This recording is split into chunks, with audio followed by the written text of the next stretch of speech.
चवांगी डोळ वाकी पायात घोळ जटा धरणीला लोळण मोर पोतराज खेळ तिला चवांगी डोळ वाकी पायात घोळ जटा धरणीला लोळण मोर पोतराज खेळ हा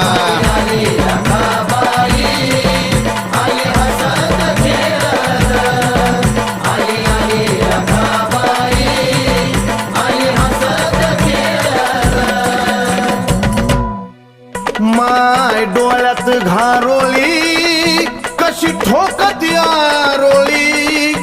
दिसे रक्ताची थारोळी आणि घेती दैत्याचा